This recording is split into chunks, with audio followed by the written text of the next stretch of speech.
আসসালামু আলাইকুম। ওয়ালাইকুম ওয়ালাইকুম আসসালাম। আসসালাম। আমার নাম সিদরাতুল মুনতাহা। আমি আসিয়াবাড়ি আদর্শ বিদ্যালয়ের অষ্টম শ্রেণীর একজন ছাত্রী। আপনাকে একটি প্রশ্ন করতে চাই। নিশ্চয়ই। নিশ্চয়ই। তুমি ভালো তুমি আছো? ভালো আছো? আলহামদুলিল্লাহ, আপনি ভালো আছেন? আলহামদুলিল্লাহ। আলহামদুলিল্লাহ।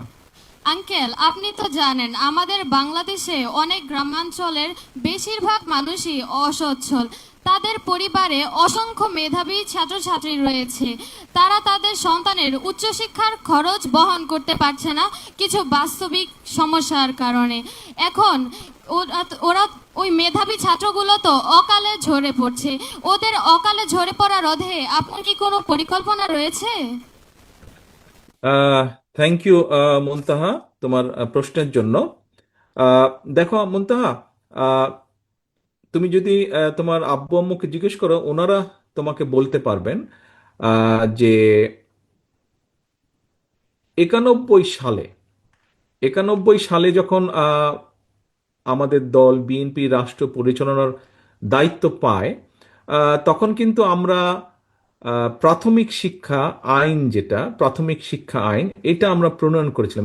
এটা ছিল বাধ্যতামূলক। হ্যাঁ, এটা ছিল বাধ্যতামূলক। তো এখন বাধ্যতামূলক থাকার ফলে যেটা হয়েছিল যে আমরা ব্যবস্থাটা ওইভাবে করেছিলাম, বিশেষ করে মেয়েদের জন্য, যে 10ম শ্রেণী পর্যন্ত মেয়েদের পড়ালেখাটা ফ্রি ছিল। 10ম শ্রেণী পর্যন্ত মেয়েদের পড়ালেখাটা ফ্রি ছিল। পরবর্তীতে এটা ইন্টারমিডিয়েট পর্যন্ত করা হয়েছে। এটা গেল 1 নম্বর।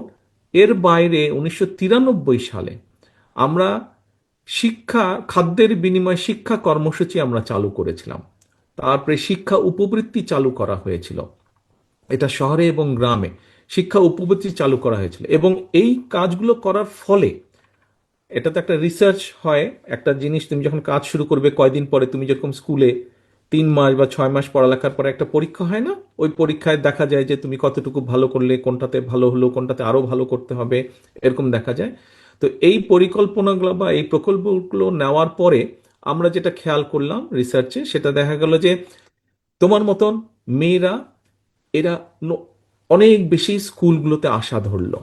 তারপরে ড্রপ আউট, আমাদের দেশে তুমি যেটা, তোমার যেটা মেইন কনসার্ন, যে যারা মেধাবী বা যারা পড়ালেখা করতে চায় কিন্তু অর্থনৈতিক কারণে করতে পারছে না, এরা ড্রপ আউট হয়ে যায়। একটা একটা লেভেল, একটা ক্লাসে গেলে পরে অনেক সময় কন্টিনিউ করতে পারেন। এইটার পরিমাণও কমে গেল, এটার পরিমাণও কমে গেল।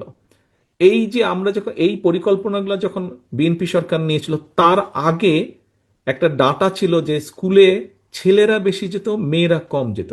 কিন্তু যখন খালেদা জিয়া এই পরিকল্পনাগুলো গ্রহণ করলেন, তারপর থেকে দেখা গেল যে ছেলে মেয়ে দুজনের স্কুলে যাওয়া সমান সমান হয়ে গেছে, সমান সমান হয়ে গেছে। কাজেই আমাদেরকে এই ধরনের কর্মসূচি আমরা আরো সামনে নিব। আমরা যেভাবে পরিকল্পনা গ্রহণ করছি, এই ধরনের কর্মসূচিগুলো আমরা নিব, যাতে তুমি বা তোমার মতন যারা মেধাবী, আজকে এখানে যারা বৃত্তি পেয়েছে কম বেশি, তোমরা যারা মেধাবী আছো, এই মেধাবী স্টুডেন্টগুলো যাতে ঝরে না যায়।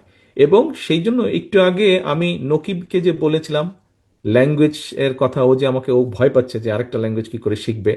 আমরা শুধু তোমাদেরকে ল্যাঙ্গুয়েজই শেখাতে চাই না।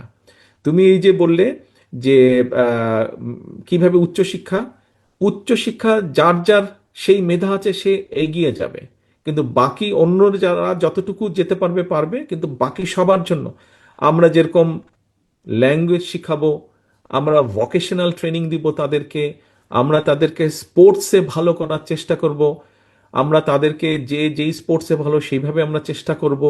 আমরা চেষ্টা করব তাদেরকে আর্ট বা কালচারে ভালো করার জন্য।